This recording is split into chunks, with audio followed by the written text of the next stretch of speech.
Charmed Life, the Chrestomanci series, Book 1, Chapter 1. Cat Chant admired his elder sister Gwendolen. She was a witch. He admired her and he clung to her. Great changes came about in their lives and left him no one else to cling to. The first great change came about when their parents took them out for a day trip down the river in a paddle steamer. They set out in great style, Gwendolen and her mother in white dresses with ribbons, Cat and his father in prickly blue serge Sunday suits. It was hot. It was a hot day. The steamer was crammed with other people in holiday clothes, talking, laughing, eating whelks with thin slices of white bread and butter, while the paddle boat steam organ wheezed and out popular tunes so that no one could hear themselves talk.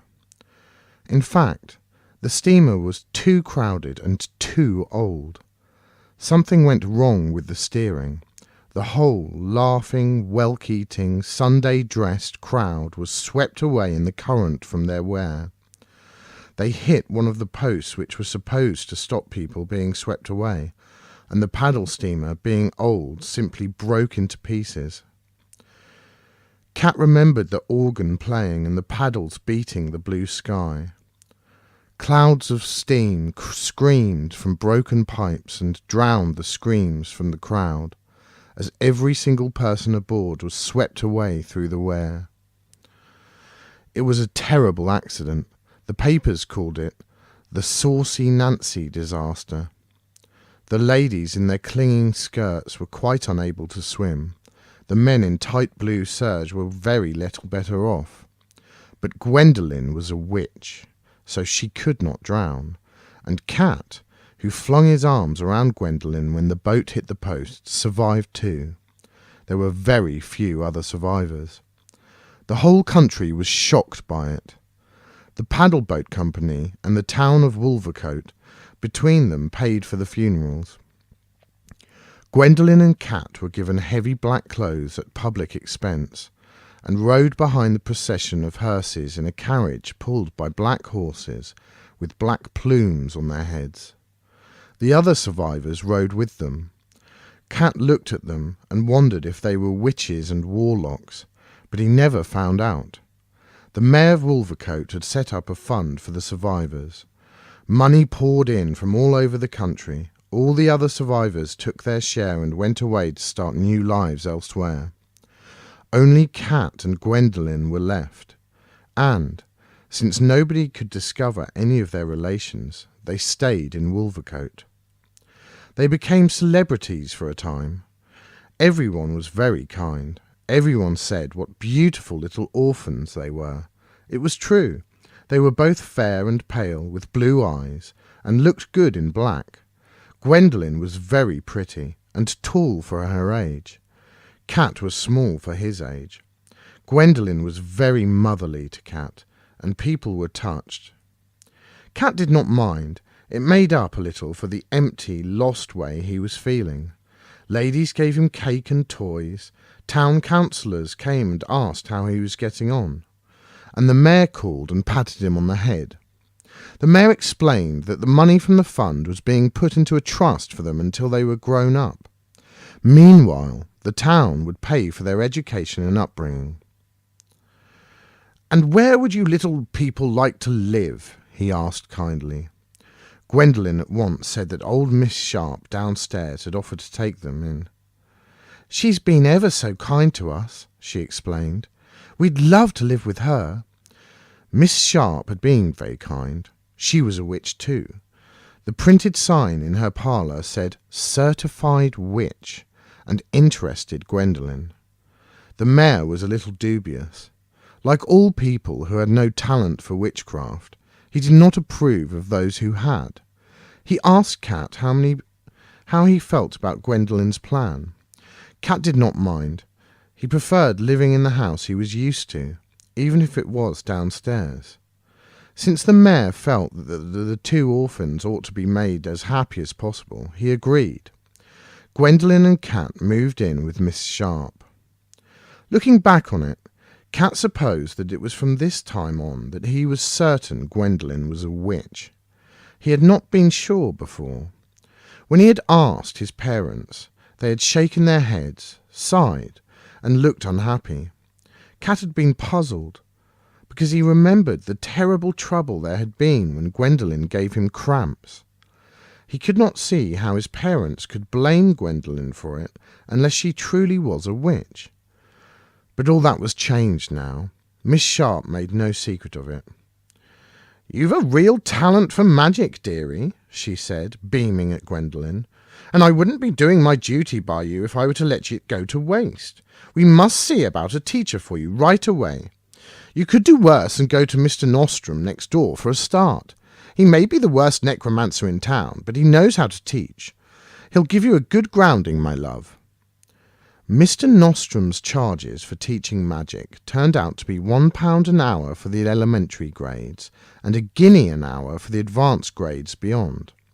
Rather expensive, as Miss Sharp said.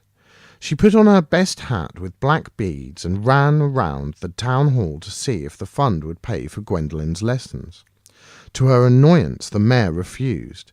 He told Miss Sharp that witchcraft was not part of an ordinary education.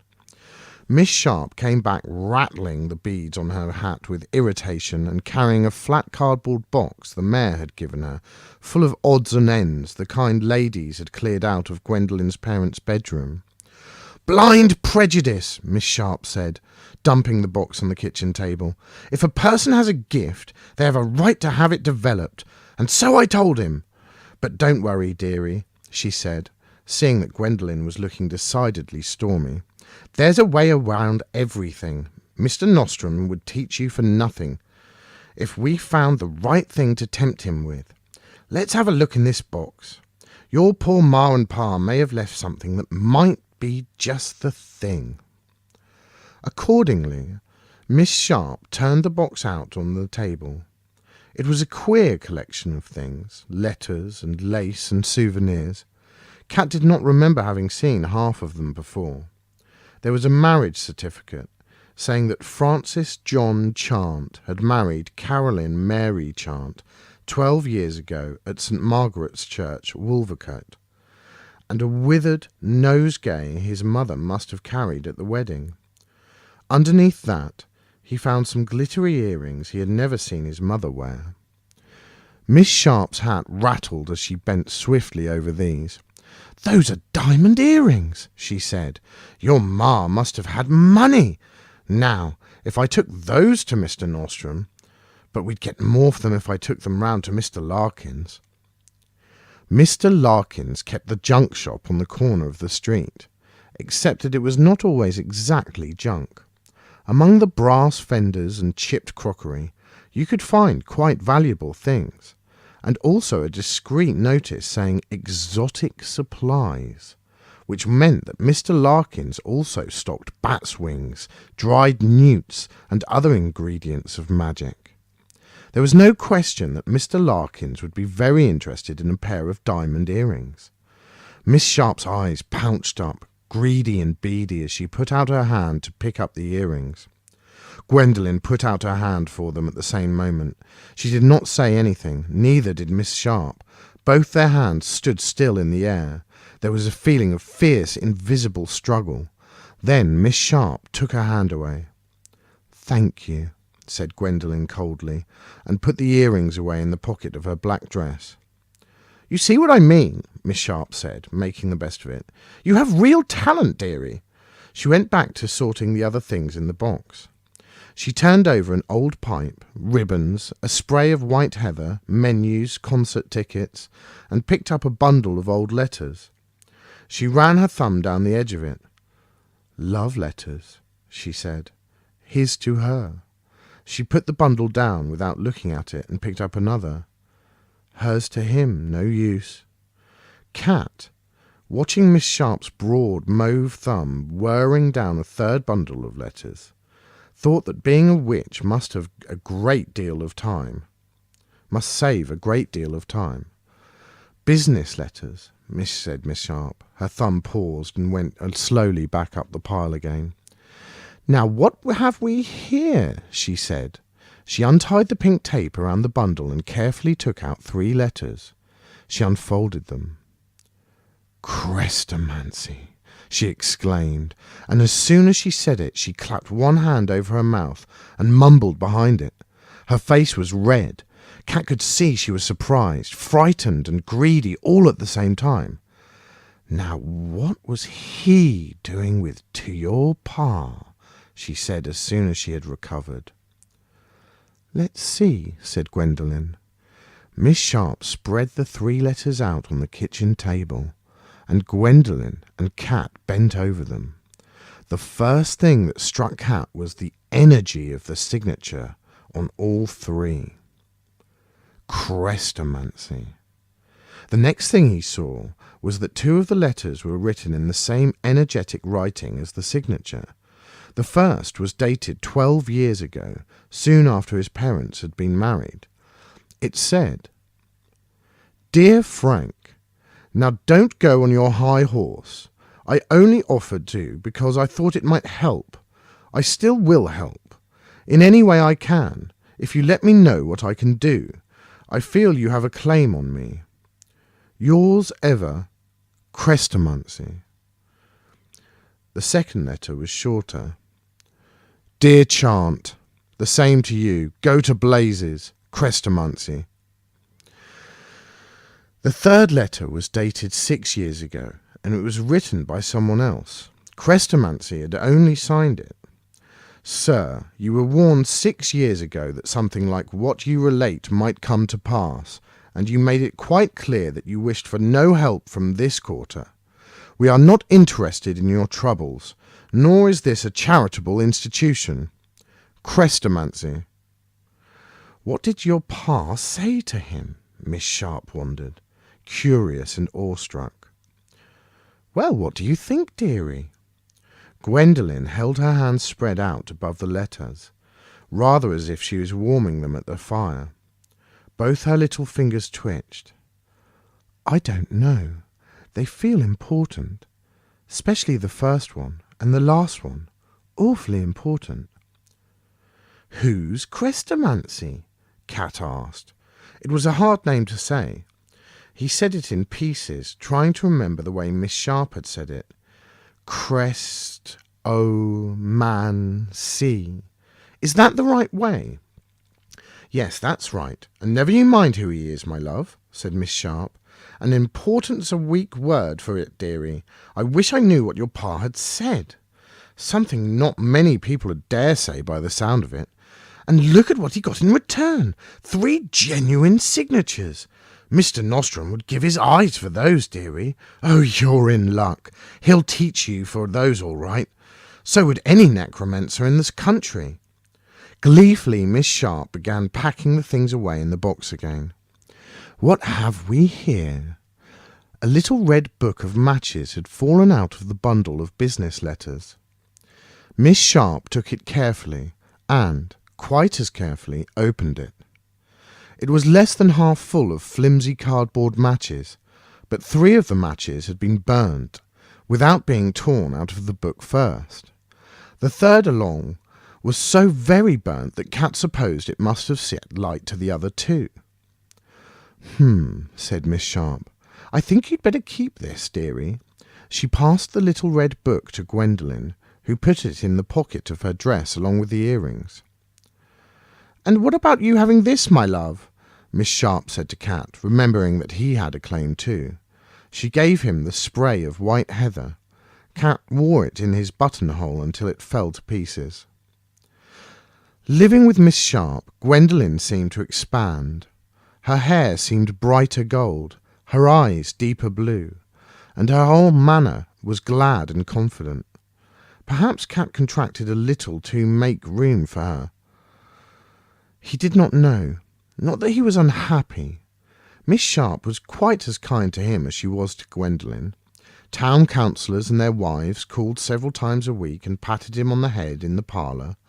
They sent him and Gwendolen to the best school in Wolvercote. Cat was happy there. The only drawback was that Cat was left-handed, and schoolmasters always punished him if they caught him writing with his left hand. But they did that at all the schools Cat had been to, and he was used to it. He had dozens of friends, all the same. At the heart of everything, he felt lost and lonely. So he clung to Gwendolen because she was the only family he had. Gwendolen was often rather impatient with him, though usually she was too busy and happy to be downright cross. "Just leave me alone, Cat," she would say, "or else." Then she would pack exercise books into a music case and hasten next door for a lesson with Mr. Nostrum. Mr. Nostrum was delighted to teach Gwendolen for the letters. Miss Sharp gave him every term for a year, starting with the last. Not all at once, in case he gets greedy, she said, and will give him the best last. Gwendolen made excellent progress. Such a promising witch was she, indeed, that she skipped the first grade magic exam and went straight on to the second. She took the third and fourth grades together just after Christmas, and by the following summer she was starting on advanced magic. Mr. Nostrum regarded her as his favourite pupil. He told Miss Sharp over the wall, and Gwendolen always came back from her lessons with him pleased and golden and glowing. She went to Mr. Nostrum 2 evenings a week, with her magic case under her arm, just as many people might go to music lessons. In fact, music lessons were what Miss Sharp put Gwendolen down as having on the accounts she kept for the town council. Since Mr. Nostrum never got paid except by the letters, Cat thought this was rather dishonest of Miss Sharp. "I have to put something by for my old age," Miss Sharp told him crossly.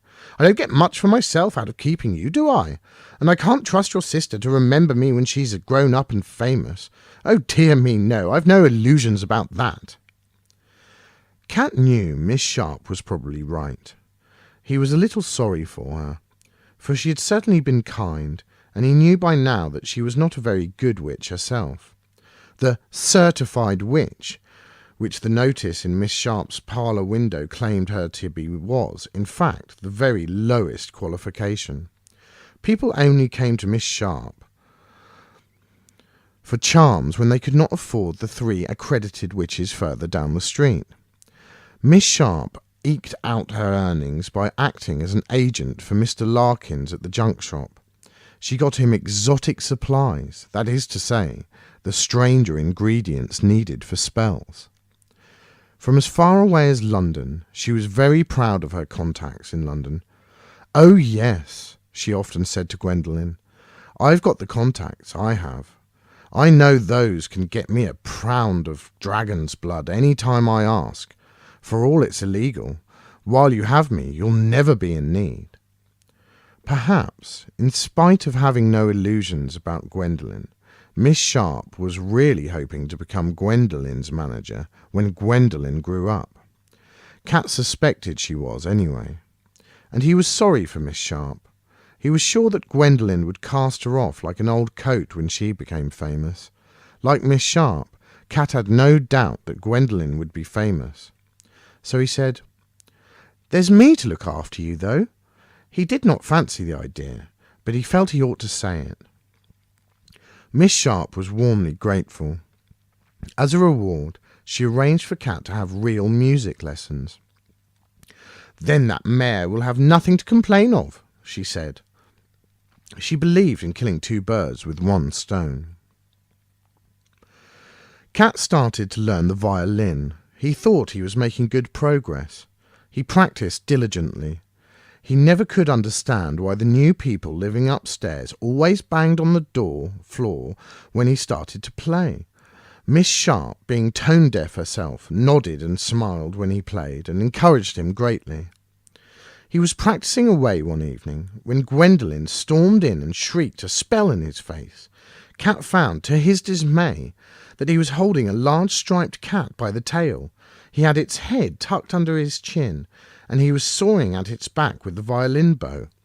He dropped it hurriedly. Even so, it bit him under the chin and scratched him painfully. "What did you do that for?" he said. The cat stood in an arch, glaring at him. "Because that's just what it sounded like," said Gwendolen. "I couldn't stand it a moment longer. Here, pussy, pussy." The cat did not like Gwendolen either. It scratched the hand she held out to it. Gwendolen smacked it. It ran away with Cat in hot pursuit, shouting, "Stop it, stop it, that's my fiddle, stop it!" But the cat escaped, and that was the end of violin lessons. Miss Sharp was very impressed with this display of talent from Gwendolen. She climbed on a chair in the yard and told Mr. Nostrum about it over the wall. From there, the story spread to every witch and necromancer in the neighbourhood. That neighbourhood was full of witches. People in the same trade liked to cluster together. If Cat came out of Miss Sharp's front door and turned right, down Coven Street, he passed, besides the 3 accredited witches, 2 necromancy offered, a soothsayer, a diviner, and a willing warlock. If he turned left, he passed Mr. Henry Nostrum, ARCM, tuition in necromancy, a fortune-teller, a sorcery for all occasions, a clairvoyant, and lastly, Mr. Larkin's shop. The air in the street, and for several streets around, was heavy with the scent of magic being done. All these people took great and friendly interest in Gwendolen. The story of the cat impressed them enormously. They made a great pet for the creature. Naturally, it was called Fiddle. Though it remained bad-tempered, captious, and unfriendly, it never went short of food. They made an even greater pet of Gwendolen. Mr. Larkins gave her presents. The willing warlock, who was a muscular young man always in need of a shave, popped out of his house whenever he saw Gwendolen passing, and presented her with a bullseye. The various witches were always looking out simple spells for her. Gwendolen was very scornful of these spells. "Do they think I'm a baby or something? I'm miles beyond this stuff," she would say, casting the latest spell aside. Miss Sharp, who was glad of any aid to witchcraft, usually gathered the spell up carefully and hid it. But once or twice, Cat found the odd spell lying about. Then he could not resist trying it. He would have liked to have had just a little of Gwendolen's talent. He always hoped that he was a late developer, and that someday a spell would work for him. But they never did, not even one for turning brass buttons into gold, which Cat particularly fancied. The various fortune-tellers gave Gwendolen presents too. She got an old crystal ball from the diviner, and a pack of cards from the soothsayer. The fortune-teller told her fortune for her. Gwendolen came in golden and exultant from that. "I'm going to be famous. He said I could rule the world if I go the right way about it," she told Cat. Though Cat had no doubt that Gwendolen would be famous, he could not see how she could rule the world, and he said so. "You'd only rule one country, even if you married the king," he objected, "and the Prince of Wales got married last year." "There are more ways of ruling than that, stupid," Gwendolen retorted. "Mr. Nostrum has lots of ideas for me, for a start. Mind you, there are some snags. There's a change for the worse that I have to surmount, and a dominant dark stranger. But when he told me I'd rule the world, my fingers all twitched, so I know it's true." There seemed no limit to Gwendolen's glowing confidence. The next day, Miss Larkins, the clairvoyant, called Cat into her house and offered to tell his fortune too. Chapter 2. Cat was alarmed by Miss Larkins. She was the daughter of Mr. Larkins at the junk shop. She was young and pretty and fiercely red-headed. She wore the red hair piled into a bun on top of her head, from which red tendrils of hair escaped and tangled becomingly with earrings like hoops for parrots to sit on. She was a very talented clairvoyant, and until the story of the cat became known, Miss Larkins had been the pet of the neighbourhood. Cat remembered that even his mother had given Miss Larkins presents. Cat knew Miss Larkins was offering to tell his fortune out of jealousy of Gwendolen.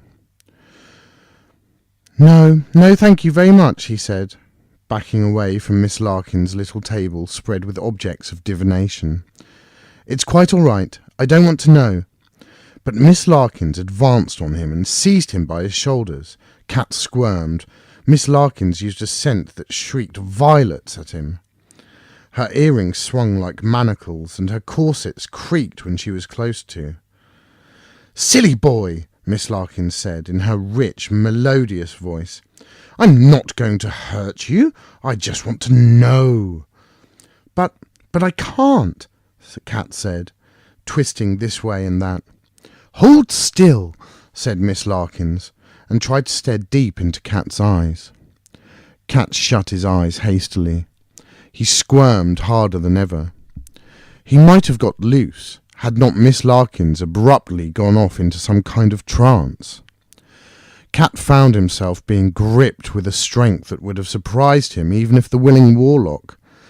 He opened his eyes to find Miss Larkins staring blankly at him. Her body shook, creaking, her corsets like old doors swinging in the wind. "Oh, please let it go," Cat said, but Miss Larkins did not appear to hear. Cat took hold of the fingers gripping his shoulder and tried to prise them loose. He could not move them. After that, he could only stare helplessly at Miss Larkins's blank face. Miss Larkins opened her mouth, and quite a different voice came out. It was a man's voice, brisk and kindly. "You've taken a weight off my mind, lad," it said. It sounded pleased. "There'll be a big change coming up for you now, but you've been awfully careless. 4 gone already, and only 5 left. You must take more care. You're in danger from at least 2 directions. Did you know?" The voice stopped. By this time, Cat was so frightened that he dared not move. He could only wait until Miss Larkins came to herself, yawned, and let go of him in order to cover her mouth elegantly with one hand. "There," she said in her usual voice. "That was it. What did I say?" Finding Miss Larkins had no idea what she had said brought Cat out in goose pimples. All he wanted to do was to run away. He dashed for the door. Miss Larkins pursued him, seized his arms again and shook him. Tell me, what did I say?" With the violence of her shaking, her red hair coming down in sheets, her corset sounded like bending planks. She was terrifying. "What voice did I use?" she demanded. A man's voice," Cat faltered. "Sort of nice and no nonsense about it." Miss Larkins seemed dumbfounded. "A man? Not a Bobby or Dodo? Not a child's voice, I mean?" "No," said Cat. "How peculiar," said Miss Larkins. "I never use a man. What did he say?" Cat repeated what the voice had said. He thought he would never forget it if he lived to 90. It was some consolation to find that Miss Larkins was quite as puzzled by it as he was. "Well, I suppose it was a warning," she said dubiously. She also seemed disappointed. "And nothing else? Nothing about your sister?" "No, nothing," said Cat. "Oh, well, can't be helped," Miss Larkins said discontentedly, and she let go of Cat in order to put her hair up again. As soon as both her hands were safely occupied in pinning her bun, Cat ran. He shot out into the street, feeling very shaken, and he was caught by 2 more people almost at once. "Ah, here is young Eric Chant now," said Mr. Nostrum, advancing down the pavement. "You are acquainted with my brother William, are you, young Cat?" Cat was once more caught by an alarm. He tried to smile. It was not that he disliked Mr. Nostrum. It was just that Mr. Nostrum always talked in this jocular way and called him young Chant every few words, which made it very difficult to talk to Mr. Nostrum in return. Mr. Nostrum was small and plumpish, with 2 wings of grizzled hair.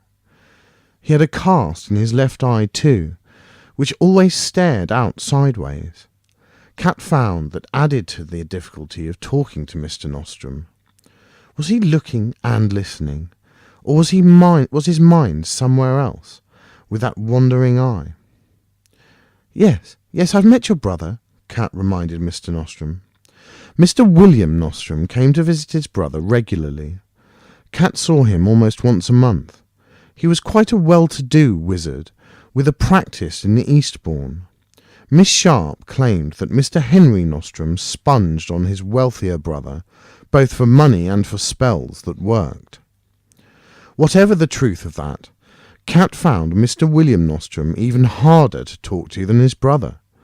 He was half as large again as Mr. Henry, and always wore morning dress with a huge silver watch chain across his tubby waistcoat.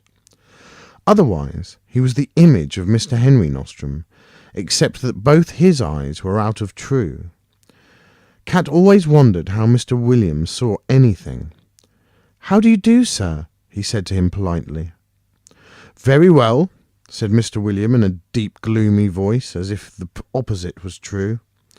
Mr. Henry Nostrum glanced up at him apologetically. "The fact is, young Chant," he explained, "we have met with a little setback. My brother is upset." He lowered his voice, and his wandering eye wandered all round Cat's right side. "It's about those letters from you-know-who. We can find out nothing. It seems Gwendolen knows nothing. Do you, young Chant, perchance know why your esteemed and lamented father should be acquainted with, let us call him the august personage who signed them?" "I haven't the faintest idea, I'm afraid," said Cat. "Could he have been some relation?" suggested Mr. Henry Nostrum. "Chant is a good name." "I think it must be a bad name too," Cat answered. "We haven't any relations."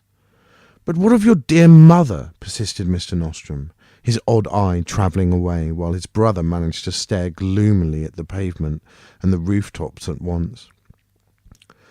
"You can see the poor boy knows nothing, Henry," Mr. William said. "I doubt if he would be able to tell us his dear mother's maiden name."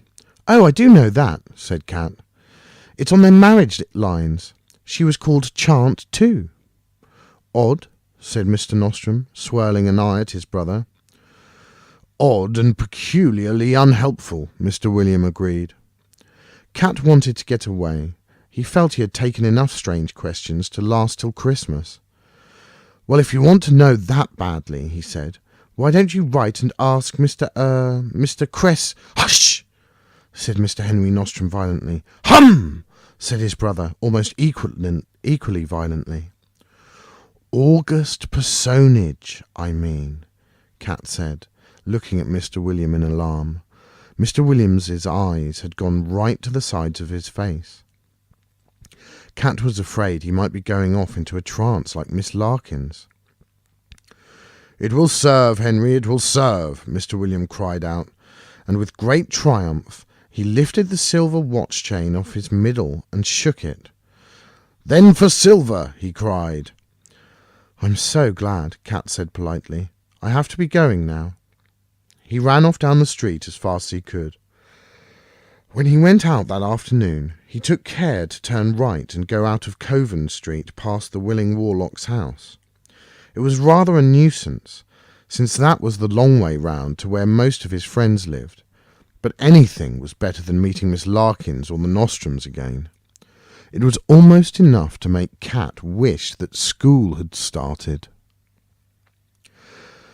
When Cat came home that evening, Gwendolen was just back from her lesson with Mr. Nostrum.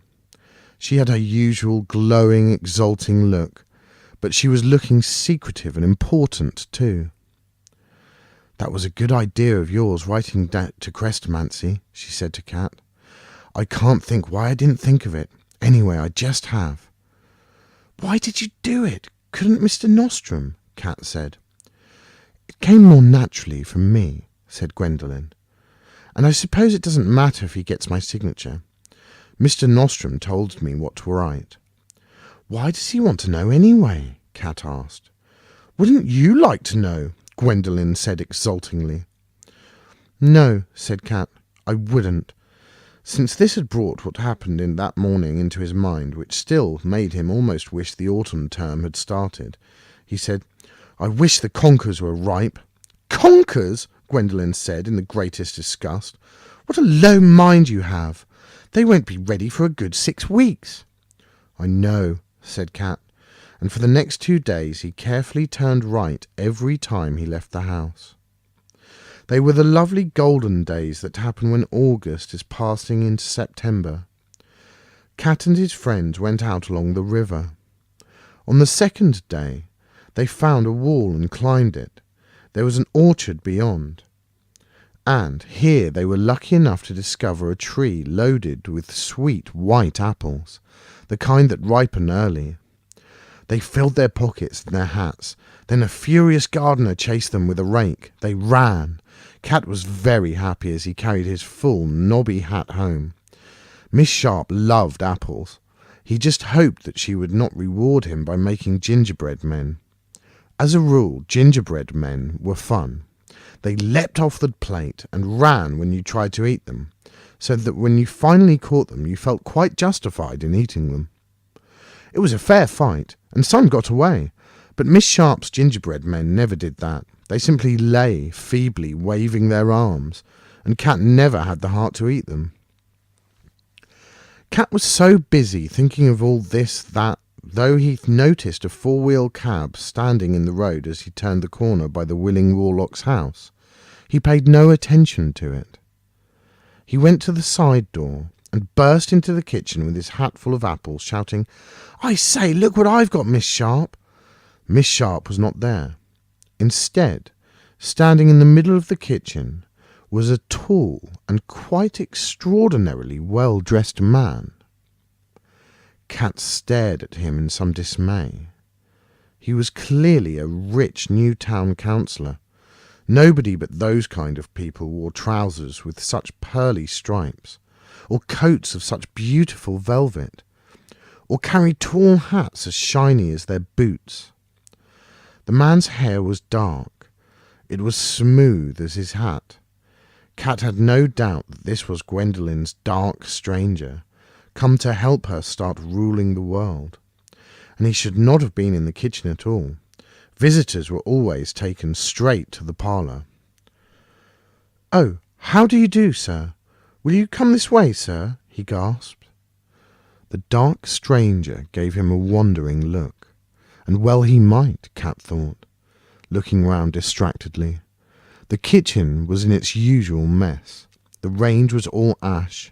On the table, Cat saw, to his further dismay, Miss Sharp had been making gingerbread men. The ingredients for the spell lay on the end of the table, all grubby newspaper packets and seedy little jars, and the gingerbread itself was strewn over the middle of the table. At the far end, the flies were gathering around the meat for lunch, which looked nearly as messy as the spell. "Who are you?" said the dark stranger. "I have a feeling I should know you. What have you got in your hat?" Cat was too busy staring round to attend properly. "Apples," he said, showing the stranger. "Lovely sweet ones. I've been scrumping." The stranger looked grave. "Scrumping," he said, "is a form of stealing." Cat knew that as well as he did. He thought it was very joyless, even for a town councillor to point it out. "I know, but I bet you did it when you were my age." The stranger coughed slightly and changed the subject. "You haven't said yet who you are." "Sorry, didn't I?" said Cat. "I'm Eric Chant, only they always call me Cat." "Then is Gwendolen Chant your sister?" the stranger asked. He was looking more and more austere and pitying. Cat suspected that he thought Miss Sharp's kitchen was a den of vice. "That's right, won't you come this way?" Cat said, hoping to get the stranger out of it. "It's neater through here." "I had a letter from your sister," the stranger said, standing where he was. "She gave me the impression you had drowned with your parents." "You must have made a mistake," Cat said distractedly. I didn't drown because I was holding on to Gwendolen, and she's a witch. It's cleaner through here." "I see," said the stranger. "I'm called Crestomancy, by the way." "Oh," said Cat. This was a real crisis. He put his hat of apples down in the middle of the spell, which he very much hoped would ruin it. "Then you've got to come in the parlour at once." "Why?" said Crestomancy, sounding rather bewildered. "Because," said Cat, thoroughly exasperated, "you are far too important to stay here." "What makes you think I'm important?"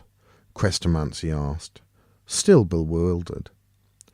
Cat was beginning to want to shake him. "You must be. You're wearing important clothes, and Miss Sharp said you were. She said Mr. Nostrum would give his eyes just for your 3 letters. "Has Mr. Nostrum given his eyes for my letters?" asked Crestomancy. "It hardly seems worth it."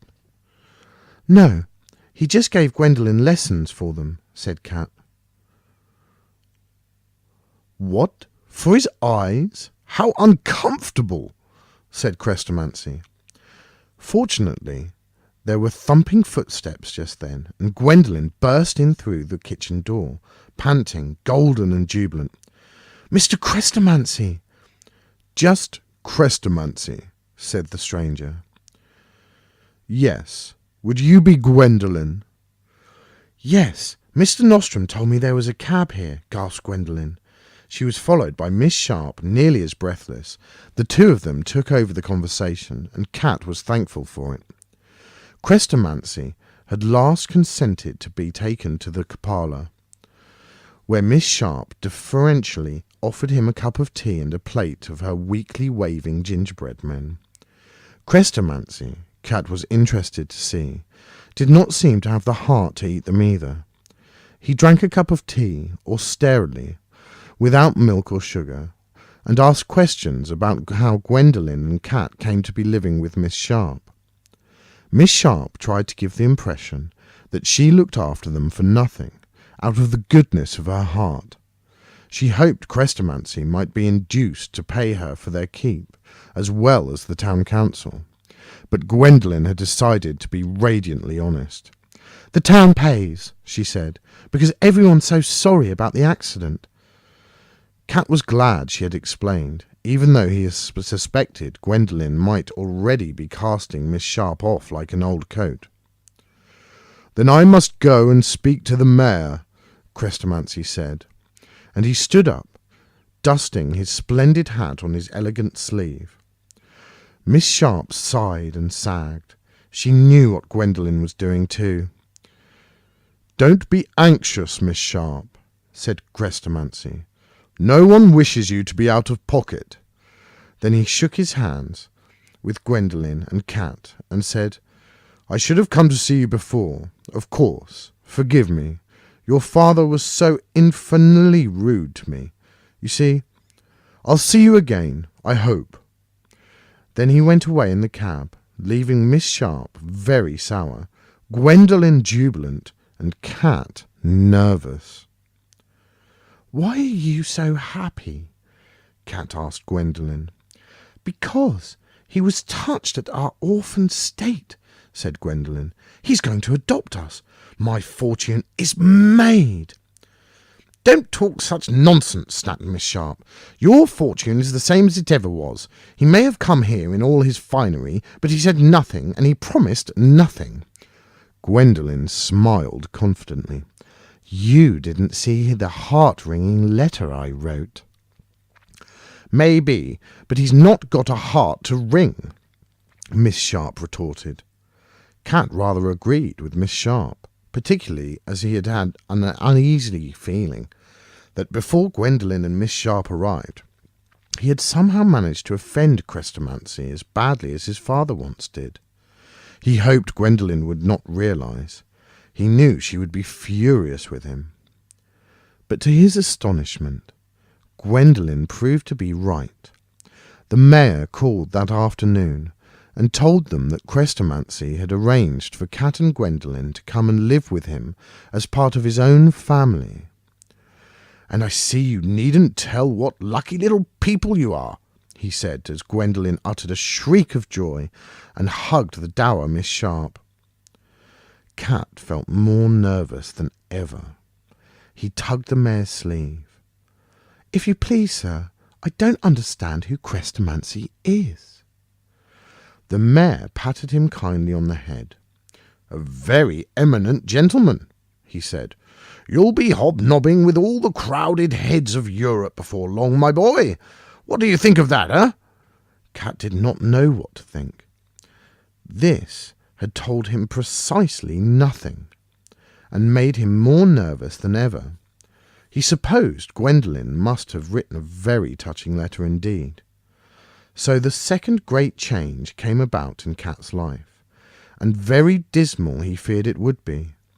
All that next week, while they were hurrying about, being bought new clothes by councillors' wives, and while Gwendolen grew more and more excited and triumphant, Cat found he was missing Miss Sharp and everyone else, even Miss Larkins, as if he had already left them. When the time came for them to get on the train, the town gave them a splendid send-off, with flags and a brass band. It upset Cat. He sat tensely on the edge of his seat, fearing he was in for a time of strangeness, and maybe even misery. Gwendolen, however, spread out her smart new dress, and arranged her nice new hat becomingly, and sank elegantly back in her seat. "I did it," she said joyously. "Cat, isn't it marvellous?" "No," Cat said miserably. "I'm homesick already. What have you done? Why do you keep being so happy?" "You wouldn't understand," said Gwendolen, "but I'll tell you part of it. I've got out of dead and alive Wolvercote at last, stupid councillors and pifling necromancers, and Chrestomanci was bowled over by me. You saw that, didn't you?" "I didn't notice especially," said Cat. "I mean, I saw you were being nice to him." "Oh, shut up, or I'll give you worse than cramps," said Gwendolen. And as the train at last chuffed and began to draw out of the station, Gwendolen waved her gloved hand to the brass band, up and down, just like royalty. Cat realized she was setting out to rule the world. Chapter 3. The train journey lasted about an hour, before the train puffed into Bowbridge, where they were to get out. "It's frightfully small," Gwendolen said critically. "Bowbridge!" shouted a porter, running along the platform. "Bowbridge, the young Chance, alight here, please." "Young Chance!" Gwendolen said disdainfully. "Can't they treat me with more respect?" All the same, the attention pleased her. Cat could see that. As she drew on her ladylike gloves, she was shaking with excitement. He cowered behind her as they got out and watched their trunks being tossed to the windy platform. Gwendolen marched up to the shouting porter. "We are the young Chance," she told him magnificently. It fell a little flat. The porter simply beckoned and scurried away to the entrance lobby, which was windier even than the platform. Gwendolen had to hold her hat on. Here a young man strode towards them in a billow of flapping coat. "We are the young Chance," Gwendolen told him.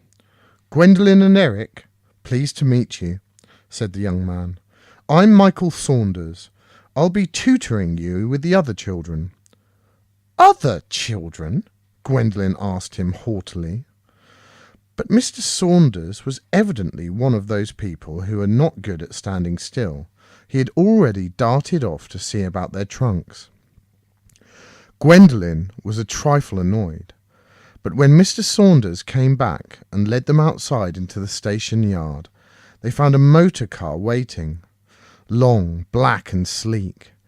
Gwendolen forgot her annoyance. She felt this was entirely fitting. Cat wished it had been a carriage. The car jerked and thrummed and smelt of petrol. He felt sick almost at once. He felt sicker still when they left Bowdbridge and thrummed along a winding country road. The only advantage he could see was that the car went very quickly. After only 10 minutes, Mr. Saunders said, "Look, there's Crestomancy Castle now. You get the best view from here." Cat turned his sick face, and Gwendolen her fresh one, the way he pointed. The castle was grey and turreted on the opposite hill. As the road turned, they saw it had a new part with a spread of big windows and a flag flying above. They could see grand trees, dark, layered cedars and big elms, the glimpse lawns and flowers. "It looks marvellous," Cat said sickly, rather surprised that Gwendolen had said nothing. He hoped the road did not wind too much in getting to the castle. It did not. The car flashed around a village green and between big gates. Then there was a long tree-lined avenue, with the great door of the old part of the castle at the end of it. The car scrunched round on the gravel sweep in front of it. Gwendolen leant forward eagerly, ready to be the first one out. It was clear there would be a butler and perhaps footmen too.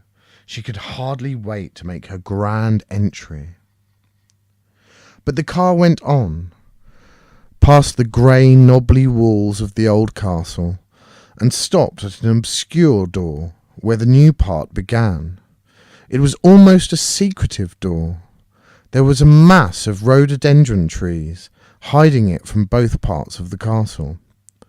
"I'm taking you in this way," Mr. Saunders explained cheerfully, "because it's the door you'll be using mostly, and I thought it would help you find your way about if you start as you mean to go on." Cat did not mind.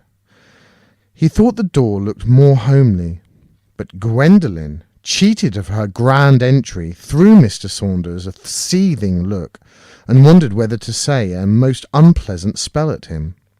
She decided against it. She was still wanting to give a good impression. They got out of the car and followed Mr. Saunders, whose coat had a way of billowing, even when there was no wind, into a square, polished passageway indoors. A most imposing lady was waiting there to meet them. She was wearing a tight purple dress, and her hair was in a very tall jet-black pile. Cat thought she must be Miss Crestomancy. "This is Miss Bessemer, the housekeeper," said Mr. Saunders. "Eric and Gwendolen, Miss Bessemer. Eric's a bit car-sick, I'm afraid." Cat had not realised his trouble was so obvious. He was embarrassed. Gwendolen, who was very annoyed to be met by a mere housekeeper, held her hand out coldly to Miss Bessemer. Miss Bessemer shook hands like an empress. Cat was just thinking she was the most awe-inspiring lady he had ever met, when she turned to him with a very kind smile. "Poor Eric," she said. "Riding in a car bothers me ever so too. You'll be all right now you're out of the thing. But if you're not, I'll give you something for it. Come and get washed and have a look-see at your rooms." They followed the narrow purple triangle of her dress up some stairs, along corridors, and up more stairs. Cat had never seen anywhere so luxurious. There was carpet the whole way, a soft green carpet, like grass in the dewy morning, and the floor at the sides was polished so that it reflected the carpet and the clean white walls, and the pictures hung on the walls. Everywhere was quiet. They heard nothing the whole way, except their own feet and Miss Bessemer's purple rustle. Miss Bessemer opened the door onto a blaze of afternoon sun. This is your room, Gwendolen. Your bathroom opens off it." "Thank you," said Gwendolen, and she sailed magnificently into it to take possession of it. Cat peeped past Miss Bessemer and saw the room was very big, with a rich, soft turkey carpet covering most of the floor. Miss Bessemer said, "The family dines early when there are no visitors, so that they can eat with the children. But I expect you'd like some tea all the same. Whose room shall I have it sent to?" "Mine, please," said Gwendolen at once. There was a short pause before Miss Bessemer said, "Well, that's settled then, isn't it? Your room is up here, Eric." The way was up a twisting staircase. Cat was pleased. It looked as if his room was going to be part of the old castle, and he was right. When Miss Bessemer opened the door, the room beyond was round, and the 3 windows showed that the wall was nearly 3 feet thick. Cat could not resist racing across the glowing carpet to scramble on one of the deep window seats and look out. He found he could see across the flat tops of the cedars to a great lawn like a sheet of green velvet, with flower gardens going down the hillside in steps beyond it. Then he looked round the room itself. The curved walls were whitewashed, and so was the thick fireplace. The bed had a patchwork quilt on it. There was a table, a chest of drawers, and a bookcase with interesting-looking books on it. "Oh, I like this," he said to Miss Bessemer. "I'm afraid your bathroom is down the passage," said Miss Bessemer, as if this was a drawback. But, as Cat had never had a private bathroom before, he did not mind in the least. As soon as Miss Bessemer had gone, he hastened along to have a look at it. To his awe, there were 3 sizes of red towel and a sponge as big as a melon. The bath had feet like a lion's. One corner of the room was tiled, with red rubber curtains for a shower. Cat could not resist experimenting. The bathroom was rather wet by the time he had finished. He went back to his room, a little damp himself. His trunk and box were there by this time, and a maid with red hair was unpacking them. She told Cat her name was Mary, and wanted to know if she was putting things in the right places. She was perfectly pleasant, but Cat was very shy of her. The red hair reminded him of Miss Larkins, and he could not think what to say to her. May I go down and have some tea?" he stammered. "Please yourself," she said rather coldly. Cat thought. He ran downstairs again, feeling he might have got off on the wrong foot with her. Gwendolen's trunk was standing in the middle of her room. Gwendolen herself was sitting in a very queenly way at a round table by the window, with a big pewter teapot in front of her, a plate of brown bread and butter, and a plate of biscuits. "I told the girl I'd unpack for myself," she said. "I've got secrets in my trunk and my box, and I asked her to bring tea at once because I'm starving. And just look at it! Did you ever see anything so dull? Not even jam!" "Perhaps the biscuits are nice," Cat said hopefully. But they were not, or not particularly. "We shall starve in the midst of luxury," sighed Gwendolen. Her room was certainly luxurious. The wallpaper seemed to be made of blue velvet. The top and bottom of the bed was upholstered like a chair in blue velvet with buttons on it, and the blue velvet bedspread matched it exactly. The chairs were painted gold. There was a dressing table fit for a princess, with little golden drawers, gold-backed brushes, and a long oval mirror surrounded by a gilded wreath. Gwendolen admitted that she liked the dressing table, though she was not so sure about the wardrobe, which had painted garlands and maypole dancers on it. "It's to hang clothes on, not to look at," she said. "It distracts me. But the bathroom is lovely." The bathroom was tiled with blue and white tiles, and the bath was sunk down into the tiled floor. Over it, draped like a baby's cradle, were blue curtains for when you wanted a shower. The towels matched the tiles. Cat preferred his own bathroom, but that may have been because he had to spend rather a long time in Gwendolyn's. Gwendolyn locked him in it while she unpacked. Through the hiss of the shower, Gwendolyn had only herself to blame that she found her bathroom thoroughly soaked afterwards. Cat heard her voice raised in annoyance at someone who had come in to take the dull tea away, and caught her with her trunk open. When Gwendolyn finally unlocked the bathroom door, she was still angry. "I don't think the servants here are very civil," she said. "If that girl says one thing more, she'll find herself with a boil on her nose, even if her name is Euphemia."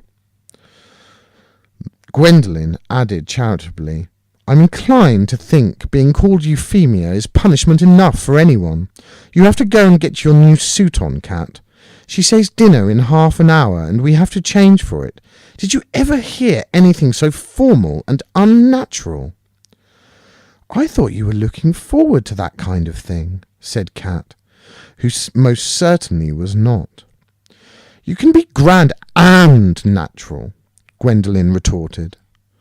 But the thought of coming grander soothed her all the same.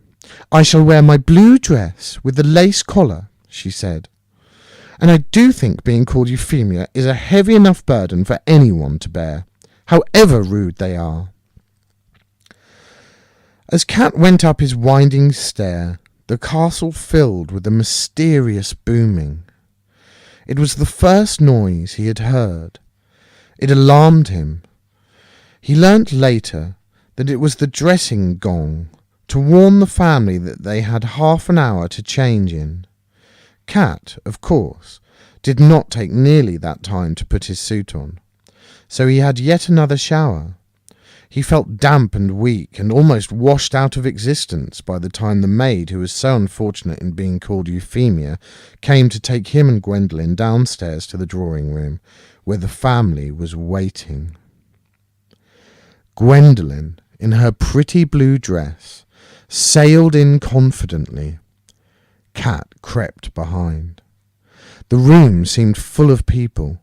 Cat had no idea how all of them came to be part of the family. There was an old lady in lace mittens, and a small man with large eyebrows and a loud voice who was talking about stocks and shares. Mr. Saunders, whose wrists and ankles were too long for his shiny black suit, and at least 2 younger ladies, and at least 2 younger men. Cat saw Chrestomanci, quite splendid in very dark red velvet, and Chrestomanci saw Cat and Gwendolyn, and looked at them with a vague, perplexed smile, which made Cat quite sure that Chrestomanci had forgotten who they were. "Oh," said Chrestomanci, "this is my wife." They were ushered in front of a plump lady with a mild face. She had a gorgeous lace dress on.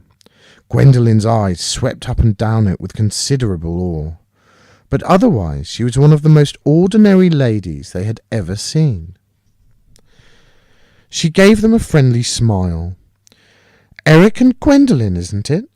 You must call me Millie, my dears." This was a relief, because neither of them had any idea what they should have called her. "And now you must meet Julia and my Roger," she said. 2 plump children came and stood beside her. They were both rather pale and had a tendency to breathe heavily. The girl wore lace dress like her mother's, and the boy had on a blue velvet suit, but no clothes could disguise the fact that they were even more ordinary looking than their mother. They looked politely at Gwendolyn and at Cat, and all 4 said, "How do you do?" Then there seemed nothing else to say. Luckily, they had not stood there long before a butler came and opened the double doors at the end of the room, and told them that dinner was served. Gwendolyn looked at this butler in great indignation. "Why didn't he open the door to us?" she whispered to Cat. as they all went in a ragged sort of procession to the dining room. "Why were we fobbed off with the housekeeper?" Cat did not answer. He was too busy clinging to Gwendolen. They were being arranged around a long, polished table, and if anyone had tried to put Cat in a chair that was not next to Gwendolen's, he thought he would have fainted from terror. Luckily, no one tried. Even so, the meal was terrifying enough. Footmen kept pushing delicious food in silver plates over Cat's left shoulder. Each time that happened, it took Cat by surprise, and he jumped and jogged the plate. He was supposed to help himself off the silver plate, and he never knew how much he was allowed to take.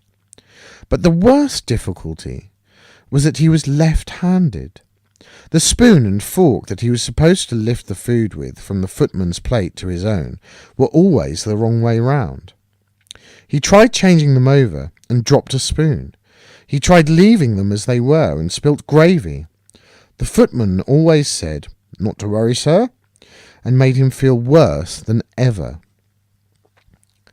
The conversation was even more terrifying. At one end of the table, the small loud man talked endlessly of stocks and shares. At Cat's end, they talked about art. Mr. Saunders seemed to have spent the summer travelling abroad. He had seen statues and paintings all over Europe and much admired them. He was so eager that he slapped the table as he talked. He spoke of studios and schools, Quattrocento and Dutch interiors, until Cat's head went round. Cat looked at Mr. Saunders' thin, square-cheeked face and marvelled at all the knowledge behind it. Then Milly in Crestomancy joined in. Milly recited a string of names Cat had never heard in his life before. Crestomancy made comments on them, as if these names were intimate friends of his. Whatever the rest of the family was like, Cat thought, Crestomancy was not ordinary. He had very black, bright eyes, which were striking, even when he was looking vague and dreamy. When he was interested, he was about art. When he was interested, as he was about art, the black eyes screwed up in a way that seemed to spill the brightness of them over the rest of his face, and, to Cat's dismay, the two children were equally interested. They kept up a mild chirp as if they actually knew what their parents were talking about. Cat felt crushingly ignorant. What with this talk and the trouble over the suddenly appearing silver plates and the dull biscuits he had eaten for tea, he found he had no appetite at all. He had to leave half his ice cream pudding. He envied Gwendolen for being able to sit so calmly and scornfully enjoying her food. It was over at last. They were allowed to escape up to Gwendolen's luxurious room. There, Gwendolen sat on her upholstered bed with a bounce. "What a childish trick," she said. "They were showing off just to make us feel small. Mr. Nostrum warned me they would. It's to disguise the thinness of their souls. What an awful, dull wife! And did you ever see anyone so plain and stupid as those two children? I know I'm going to hate it here. This castle's crushing me already." "It may not be so bad once we get used to it," Cat said without hope. "It'll be worse," Gwendolen promised him. "There's something about this castle. It's a bad influence. And a deadness. It's squashing the life and the witchcraft out of me. I can hardly breathe." "You're imagining things," said Cat, "because you want to be back with Miss Sharp." And he sighed. He missed Miss Sharp badly. "No, I'm not imagining it," said Gwendolen. "I should have thought it was strong enough even for you to feel. Go on, try. Can't you feel the deadness?" Cat did not really need to try. to see what she meant. There was something strange about the castle. He had thought it was simply that it was so quiet. But it was more than that. There was a softness to the atmosphere, a weightiness, as if everything they said or did was muffled under a great feather quilt. Normal sounds, like their two voices, seemed thin. There were no echoes to them. Yes, it is queer, he agreed. It's more than queer, it's terrible, said Gwendolen. I shall be lucky if I survive. Then she added, to Kat's surprise, so I'm not sorry I came. I am, said Kat. Oh, you would need looking after, said Gwendolen. All right, there's a pack of cards on the dressing table. They are for divination, really, but if we take the trumps out, we can use them to play snap with, if you like. Chapter 4.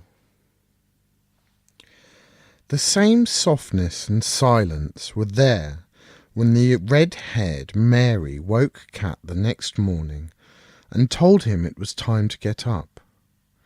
Bright morning sunshine was flooding the curved walls of his room.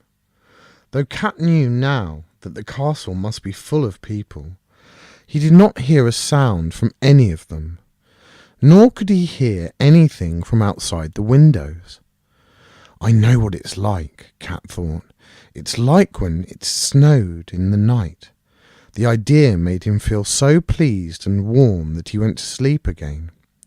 You really must get up, Eric, Mary said, shaking him. I've run your bath and your lessons start at 9. Make haste or you won't have time for breakfast. Kat got up. He had so strong a feeling that it had snowed in the night that he was quite surprised to find his room warm in the sun. He looked out of the windows, and there were the green lawns and flowers, and rooks circling the trees, as if there had been some mistake. Mary had gone. Kat was glad, because he was not at all sure he liked her, and he was afraid of missing breakfast. When he was dressed, he went along to the bathroom and let the hot water out of the bath. Then he dashed down the twisting stairs to find Gwendolen. Where do we go for breakfast? He asked her anxiously. Gwendolen was never at her best in the morning. She was sitting on her blue velvet stool in front of her garland mirror, crossly combing her golden hair. Combing her hair was another thing which always made her cross. I don't know, and I don't care. Shut up, she said. Now that's no way to speak, said the maid, called Euphemia, briskly following Kat into the room. She was rather a pretty girl, and she did not seem to find her name the burden it should have been. We are waiting to give you breakfast along here. Come on. Gwendolen hurled her comb down expressively, and they followed Euphemia to a room just along the corridor. It was a square, airy room, with a row of big windows, but, compared with the rest of the castle, it was rather shabby.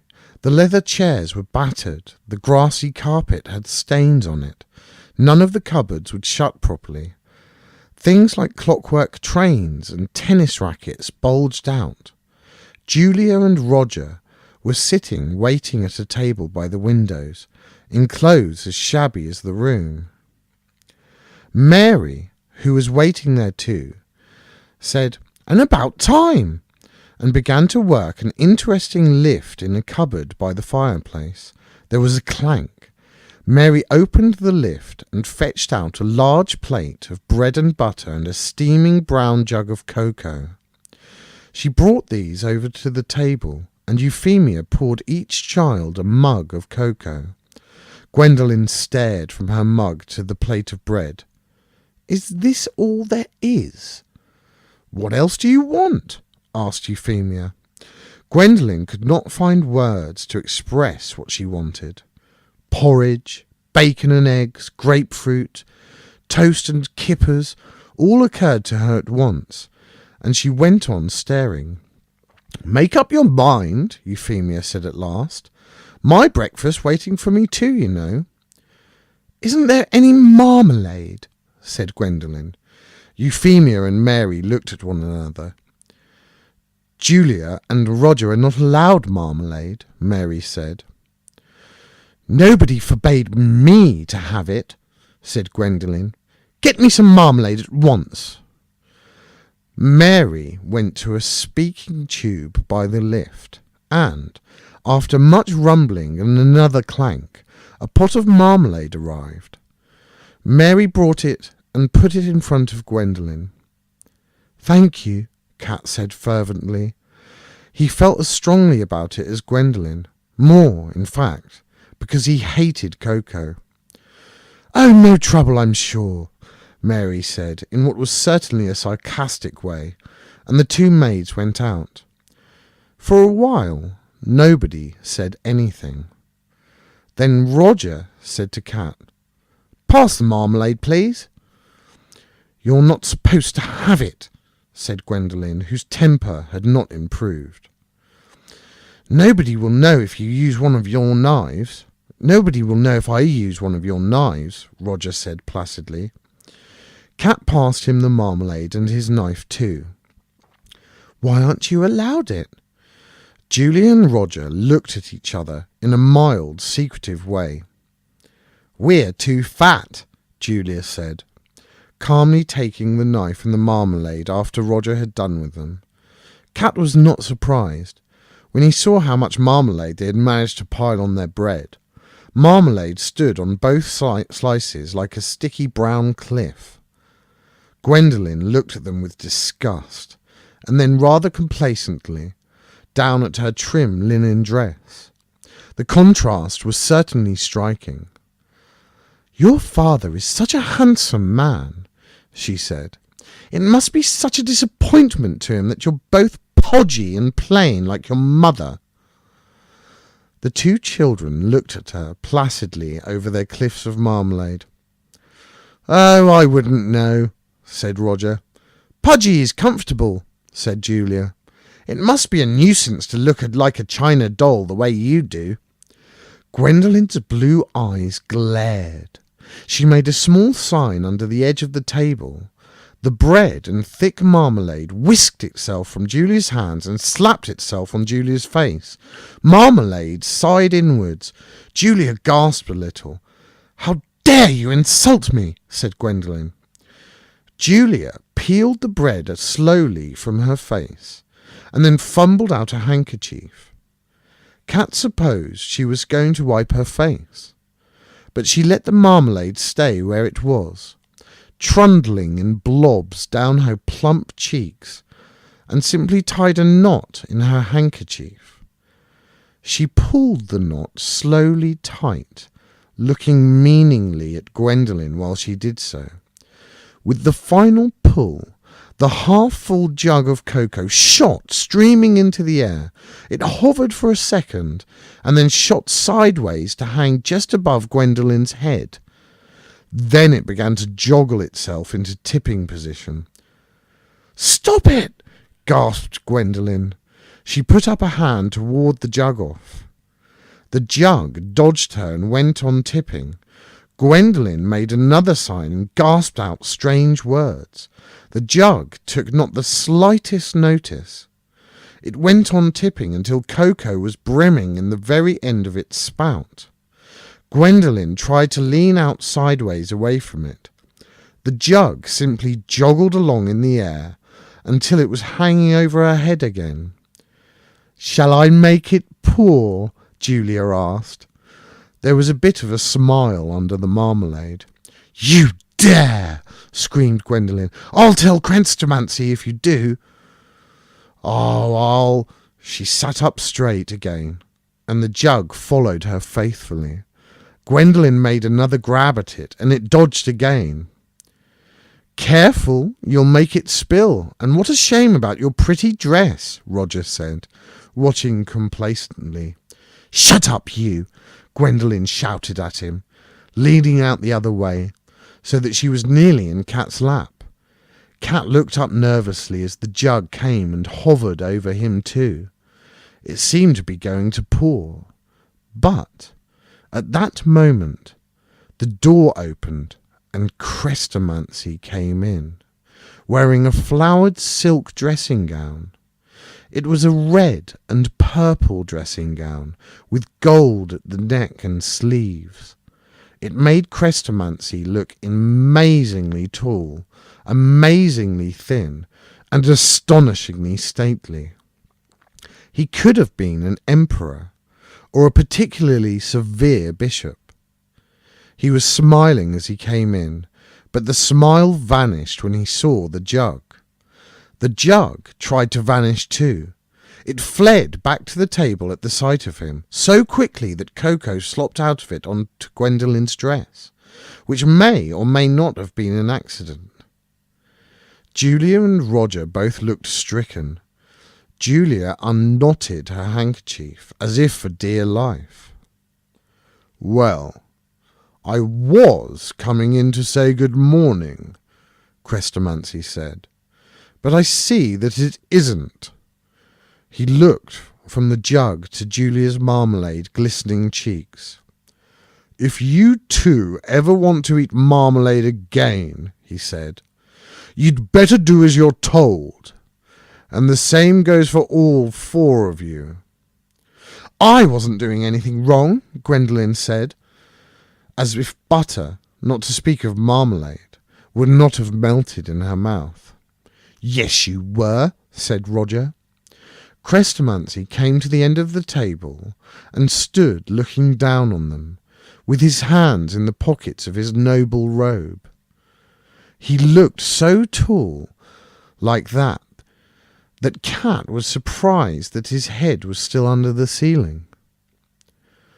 "There's one absolute rule in this castle," he said, "which it will pay all of you to remember. No witchcraft of any kind is to be practiced by children unless Michael Saunders is here to supervise you. Have you understood, Gwendolen?" "Yes," said Gwendolen. She gripped her lips together and clenched her hands, but she was still shaking with rage. "I refuse to keep such a silly rule." Chrestomanci did not seem to hear, or to notice how angry she was. He turned to Cat. "Have you understood too, Eric?" "Me?" Cat said in surprise. "Yes, of course." "Good," said Chrestomanci.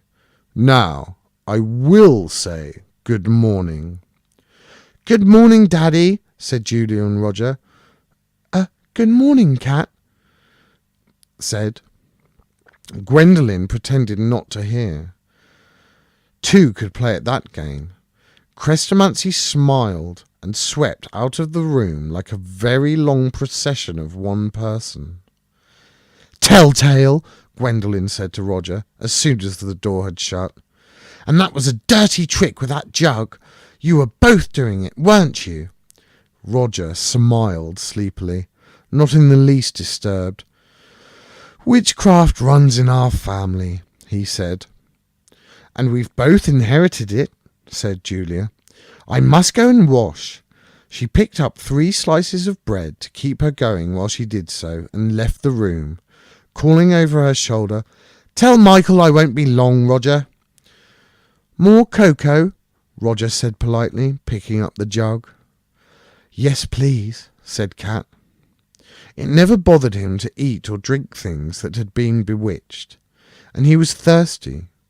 He thought that if he filled his mouth with marmalade and strained the cocoa through it, he might not taste the cocoa.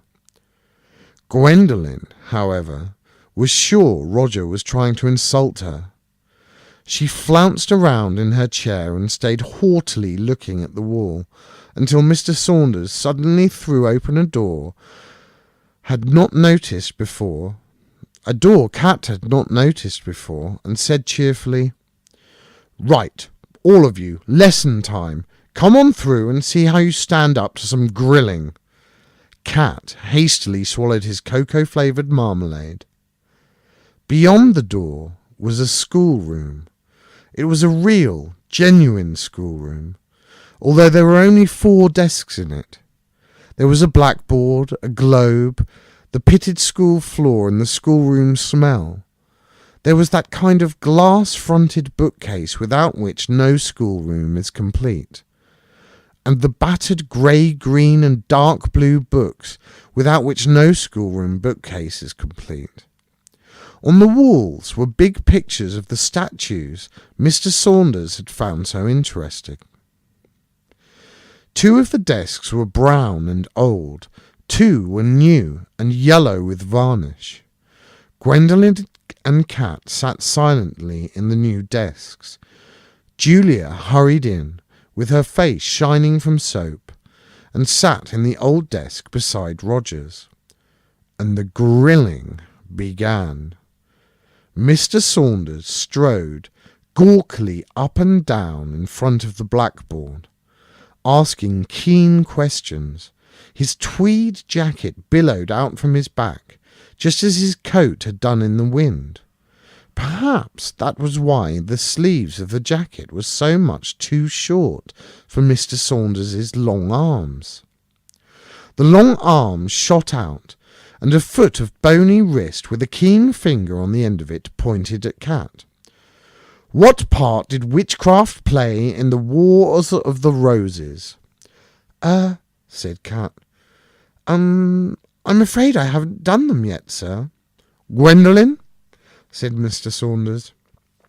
"Oh, a very big part," Gwendolen guessed airily. "Wrong," said Mr. Saunders. "Roger?" From the grilling, it emerged that Roger and Julia had forgotten a great deal over the summer, but, even so, they were well ahead of Cat in most things, and far ahead of Gwendolen in everything. "What did you learn at school?" Mr. Saunders asked her, in some exasperation. Gwendolen shrugged. "I've forgotten. It wasn't interesting. I was concentrating on witchcraft, and I intend to go on doing that. Please?" "I'm afraid you can't," said Mr. Saunders. Gwendolen stared at him, hardly able to believe she had heard him right. "What?" she almost shrieked. But I'm terribly talented. I have to go on with it." "Your talents will keep," said Mr. Saunders. "You can take up witchcraft again when you've learnt something else. Open your arithmetic book and do me the first 4 exercises. Eric, I think I'll set you going on some history. Write me an essay on the reign of King Canute." He moved on to a set work for Roger and Julia. Cat and Gwendolen opened books. Gwendolen's face was red, then white, as Mr. Saunders bent over Roger. Her inkwell sailed up out of the socket in her desk and emptied itself over the back of Mr. Saunders' billowing tweed jacket. Cat bit his lip in order not to laugh. Julia watched with calm interest. Mr. Saunders did not seem to notice. The inkwell returned quietly to its socket. "Gwendolen," said Mr. Saunders, without turning round, "get the ink jar and funnel out of the bottom of the cupboard and refill that inkwell, and fill it properly, please." Gwendolen got up, jauntily and defiantly found the big flask and funnel, and started to fill her inkwell. 10 minutes later, she was still pouring away. Her face was puzzled at first, then red, then white with fury again. She tried to put the flask down, though found she could not. She tried whispering a spell. Mr. Saunders turned and looked at her.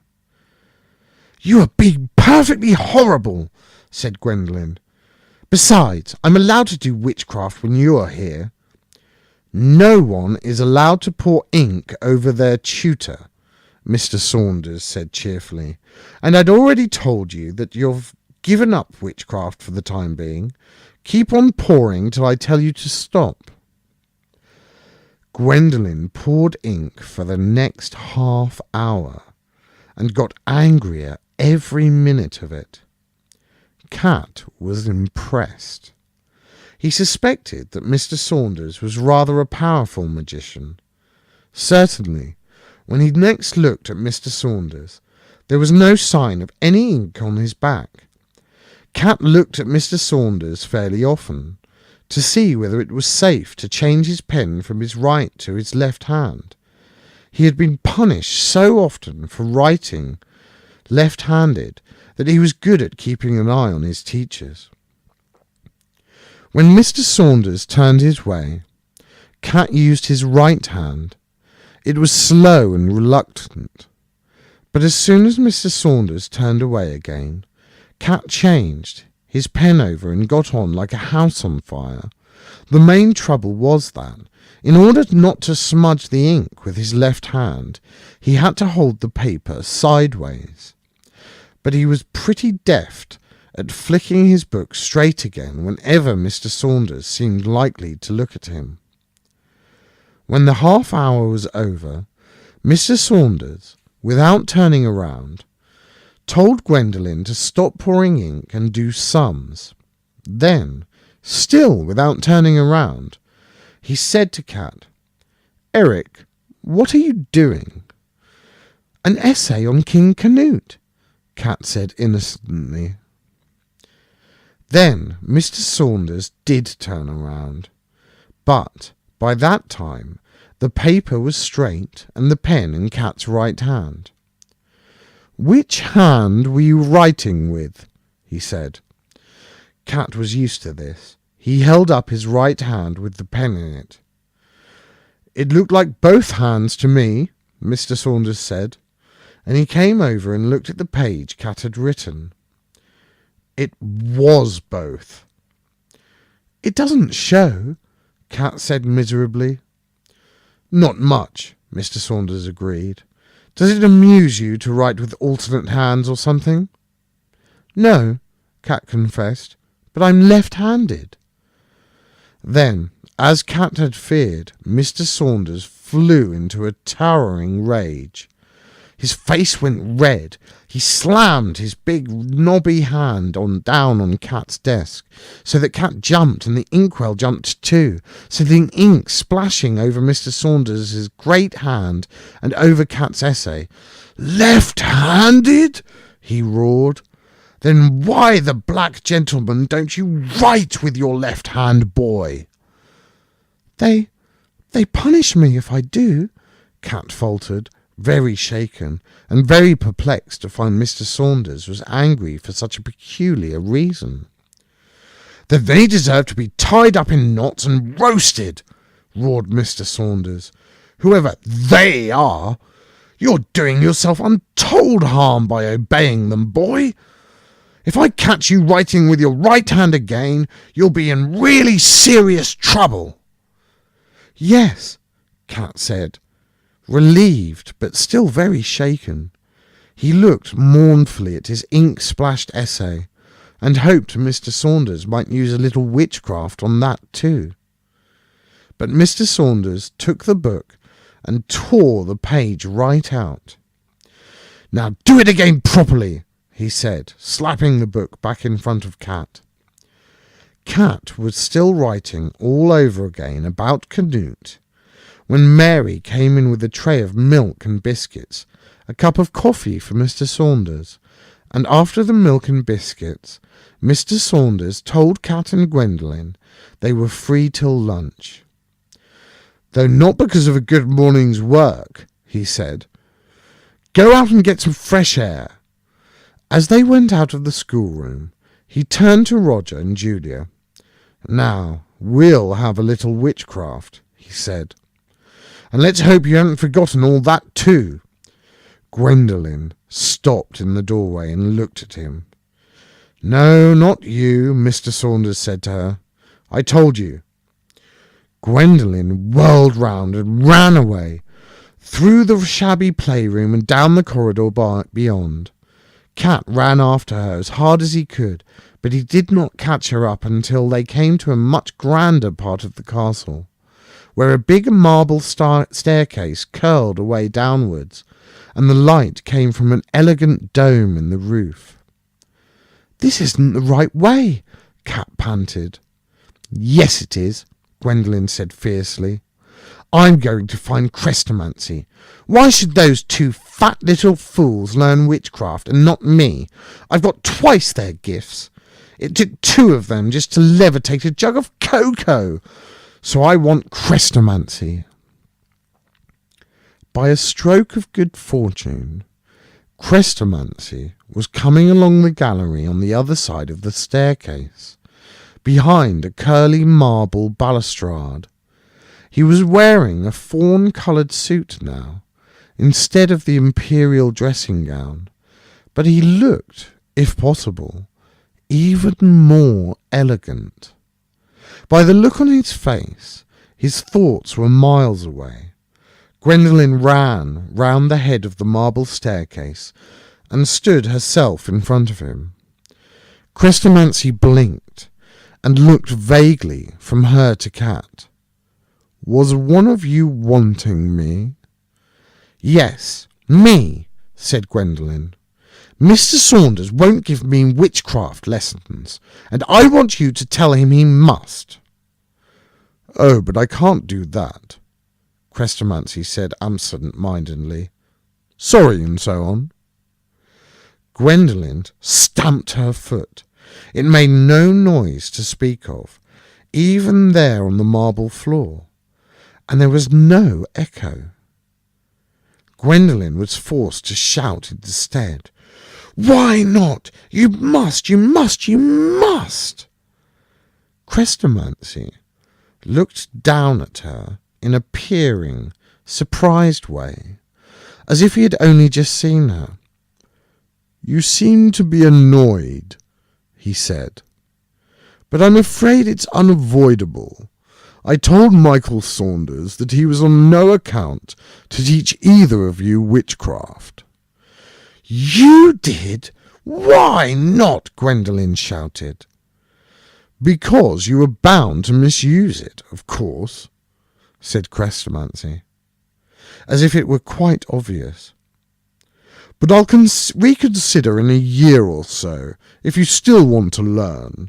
Then he smiled kindly at Gwendolen, obviously expecting her to be pleased, and drifted dreamily away down the marble stairs. Gwendolen kicked the marble balustrade and hurt her foot. That sent her into a rage as strong as Mr. Saunders.